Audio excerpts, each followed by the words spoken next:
They stood there, both of them, my own parents, looking at me like I was a stranger, like I was a burden they had finally decided to drop. And then my mother said the word that shattered something inside me forever. You are ungrateful. Not angry, not emotional, cold, final, ungrateful. After everything I gave up, after everything I sacrificed, after everything I endured in silence, they said it so easily. I didn't argue, I didn't scream, I just stood there. Because sometimes the deepest pain doesn't make a sound. But what they didn't know, what no one knew that day, was that the truth they buried for years was already crawling back to the surface. And when it finally came out, it destroyed their perfect image, their lies, their control, and it changed everything. My name is Daniel Carter. I'm 27 years old.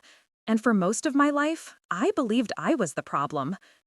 Growing up, our house looked normal from the outside. Two parents, clean home, family dinners, smiles for guests.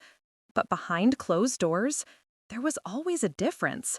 Not loud abuse, not visible bruises, just silence, comparison, neglect dressed up as discipline. I was the older one, which meant I was supposed to understand, adjust, sacrifice. My younger brother Ethan was everything. Golden child, straight A's without effort, new clothes, new phone every year. And me? Daniel, be patient. Daniel, don't be selfish. Daniel, you're older. Act like it. I learned early that love in our house wasn't equal. It was conditional. And I was always just slightly short of deserving it. When I turned 16, my father lost his job. That's when everything changed. College dreams? Gone. Sports? Too expensive. Friends? Unnecessary distractions. I started working part-time after school, not because I wanted extra money, because my parents needed it. Every paycheck went straight to the family. Electric bills, groceries, rent. I never complained. Because every time I hesitated, my mother would say, "Families help each other. Don't be ungrateful." That word again, ungrateful. Ethan never worked. He didn't have to. His job was to focus on school. Mine was to survive. When college time came, Ethan got full support. Private tutoring, application fees paid, campus visits. When I asked about my future, my father didn't even look up from his plate. "We can't afford college for you. You should be thankful we kept a roof over your head." Thankful for the bare minimum. So I didn't go to college. I worked full-time, warehouse by day, delivery shifts by night. I handed over most of my income without question, because I thought maybe this is what love looks like. Years passed. I watched my brother graduate, celebrate, move into a nice apartment. My parents cried tears of pride. For him. I stood in the background, clapping, smiling, invisible. Then came the day everything broke. It was a Sunday afternoon. I had just come home after a double shift, exhausted, hands still smelling like oil and cardboard. My parents were sitting at the dining table, serious faces, the kind that tells you something bad is coming. My mother folded her hands and sighed. "Daniel, we need to talk." Those words never bring good news. They told me they were selling the house I had helped pay for, the house where I had sacrificed my future. They were moving closer to Ethan, to support his career. And I was expected to find my own place in 30 days. No savings, no backup, no warning. I asked one simple question. What about me? My father's voice hardened. "You're an adult. Stop acting entitled." Entitled? After everything I gave? I tried to stay calm. I reminded them of the money I contributed, the years I worked, the opportunities I lost. That's when my mother stood up, her voice shaking, not with guilt, but anger. "We gave you life, food, shelter, and this is how you repay us?" She pointed at me like I was a criminal. "You are ungrateful." There it was, the final verdict. Something inside me snapped. Not loudly, not violently, just quietly. I realized something in that moment. I was never their son. I was an investment they expected returns from. And now that they were done with me, they were throwing me away. I packed my bags that night, not because I wanted to, because I finally understood I didn't belong there. I moved into a tiny room near my workplace. One window, cracked walls, silence. And for the first time in my life, I felt free and angry. That's when the truth started revealing itself. Not all at once, piece by piece, like a puzzle I never knew existed. It started with a phone call from a woman named Mrs. Howard, a name I didn't recognize. She said she was a family friend, someone from my parents' past. She sounded hesitant, nervous. Then she said something that made my heart stop. "Daniel, I think you deserve to know the truth about your childhood." I sat down, because suddenly my legs couldn't hold me. She told me about things I was never meant to know, about money that was left in my name, about decisions made behind closed doors, about lies told to keep me quiet, lies that explained everything. The favoritism, the neglect, the control, none of it was accidental. It was planned. By the time she finished talking, my hands were shaking, because the story I believed my whole life was a lie, and the people who called me ungrateful were hiding something far worse. That night, I didn't sleep. I stared at the ceiling, replaying every memory, every insult, every sacrifice. And I made a decision. I wouldn't confront them yet. No. First, I would gather the truth. Every document, every proof, every witness. Because when the truth comes out, it deserves an audience. They thought I would disappear quietly. They thought I was weak. They were wrong. Very wrong.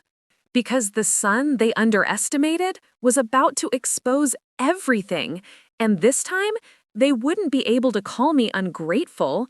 The lies they buried, I didn't go back to my parents' house, not because I was scared, but because I was finally thinking clearly.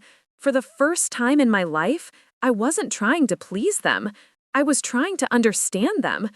And the truth has a strange way of surfacing when you stop begging for love. Mrs. Howard called me again the next day. She asked if we could meet in person. Her voice carried guilt, the kind people carry when they've been silent for too long. We met at a small cafe on the edge of town. She was in her late 60s, hands shaking slightly as she stirred her tea.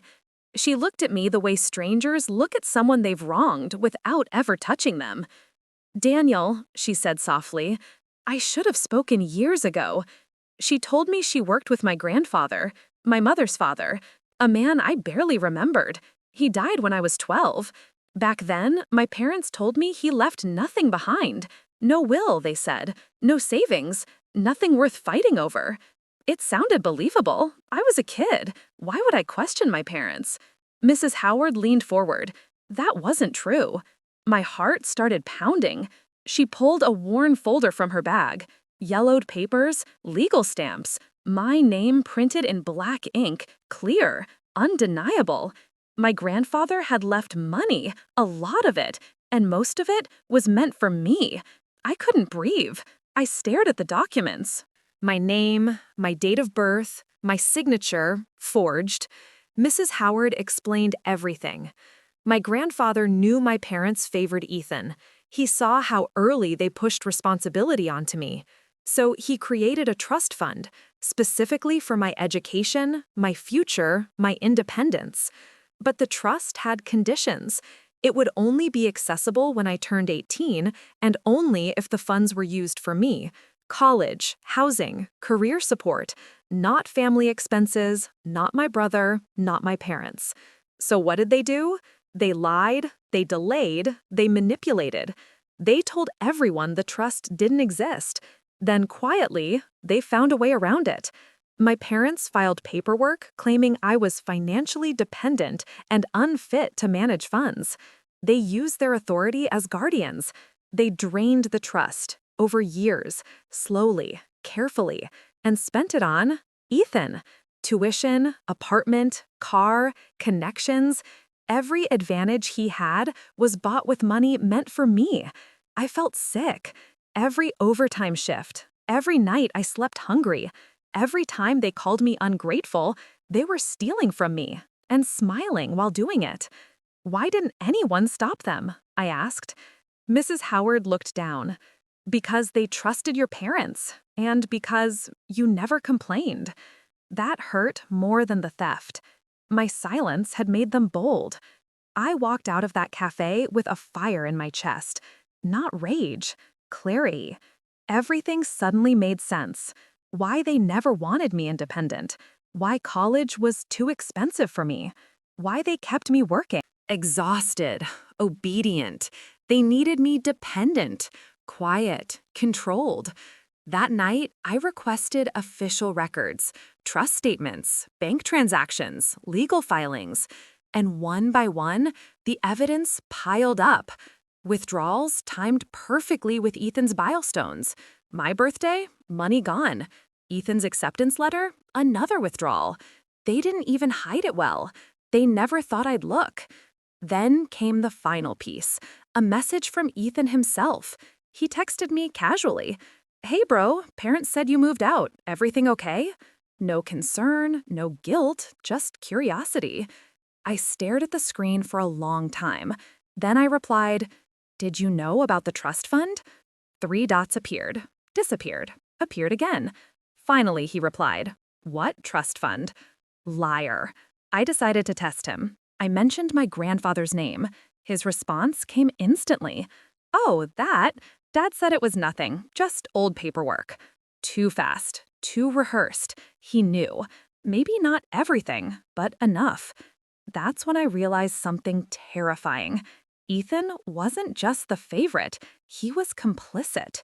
Maybe he didn't steal directly, but he benefited, and he never asked where the money came from. I didn't confront him, not yet. I wanted them comfortable, careless, because people reveal their worst selves when they think they've won. I contacted a lawyer, quietly, a woman named Rachel Miller. She reviewed everything, every document, every signature, every illegal withdrawal. She leaned back in her chair and said one sentence that changed everything. You have a very strong case. Fraud, financial abuse, forgery, misuse of guardianship authority, and the best part? There was no statute of limitations on some of it, because it involved a minor, me. But I didn't want just money. I wanted the truth out. I wanted everyone who believed my parents were selfless to see who they really were. Rachel warned me, if you proceed, your family will fall apart. I nodded. They already did. We planned carefully. No confrontation, no threats. First step, public exposure.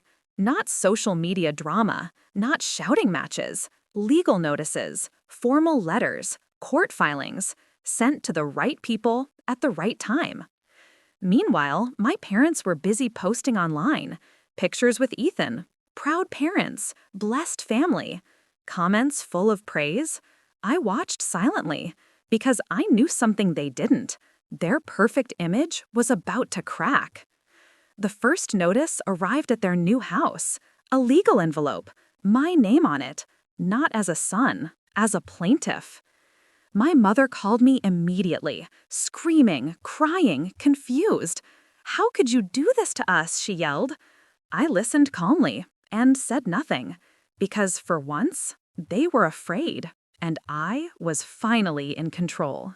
The first thing my mother did after receiving the legal notice was call everyone, relatives, family friends, neighbors. She cried, she played the victim.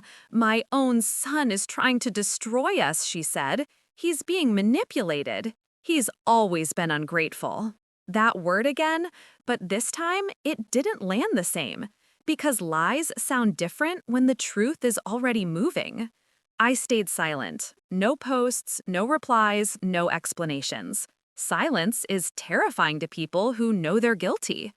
My lawyer filed the case quietly but firmly. Fraud, forgery, financial abuse of a minor. Documents attached, evidence stacked. The court date was set, and that's when panic truly began.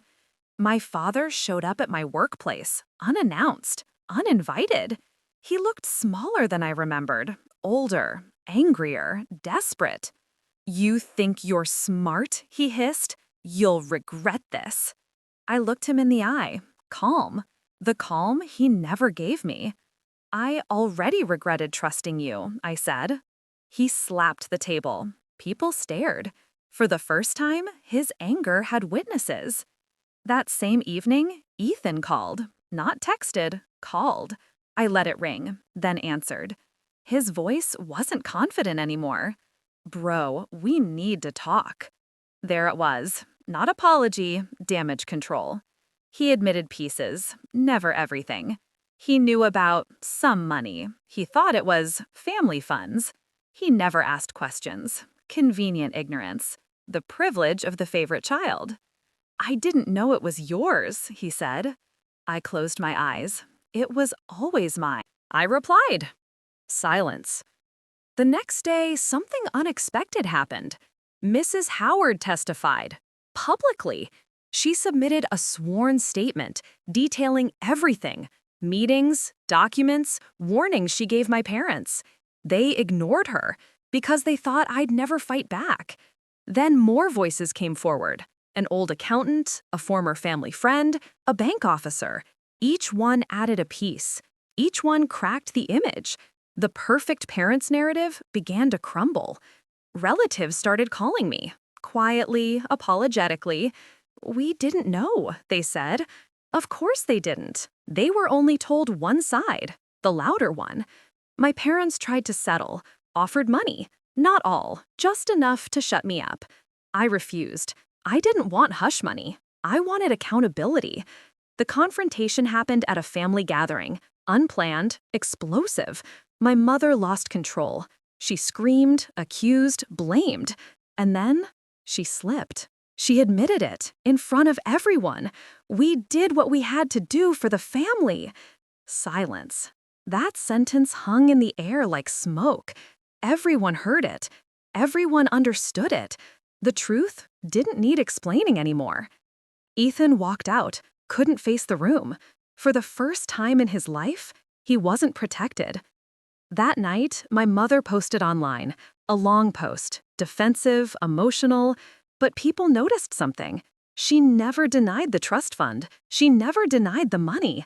She just justified it. And justification is the loudest confession. The court date arrived. My parents sat on one side, me on the other. No smiles, no control, just consequences. As the judge reviewed the evidence, my mother cried. My father stared ahead, stone-faced, but his hands shook because power had finally left him. The judge looked up and asked one question that ended everything. Why was the beneficiary never informed? They had no answer, because there wasn't one. The courtroom was silent, so silent that I could hear my own breathing. The judge leaned forward, glasses resting low on his nose, flipping through the final documents one last time. Every page told the same story, a story of control, of manipulation, of theft dressed up as parenting. My parents sat across from me, no longer powerful, no longer united, just two people waiting for consequences they never believed would come. The verdict was clear. The trust fund had been misused, the signatures forged, the guardianship abused. The judge didn't raise his voice. He didn't need to. "Intentional financial exploitation of a minor," he said. Those words changed everything. They were ordered to repay the full amount, with interest, assets frozen, accounts audited. The house they sold, the money from it was seized. The life they built using my future was dismantled piece by piece, legally, quietly, permanently. My mother broke down, crying, not for me, for herself. My father said nothing. He never apologized. Some people don't feel regret. They only feel loss. Ethan wasn't there. He sent a message later, short. "I didn't know how to face you." I read it, then deleted it. Some bridges don't burn, they just collapse. The money came back, not all at once, but enough. Enough for a fresh start. I enrolled in college, late, but free. I moved into a small apartment, mine own. Every wall felt like freedom. People asked if I felt satisfied, if revenge felt good. Here's the truth. Justice doesn't feel like victory. It feels like weight lifting off your chest. My parents tried to reach out months later. Apologies, excuses. I didn't reply. Not out of hate, out of clarity. Forgiveness doesn't mean access. I built my life slowly, honestly, without fear. And for the first time, I wasn't ungrateful. I was finally free. Moral: sometimes the people who call you ungrateful are the ones afraid you'll discover how much they owe you.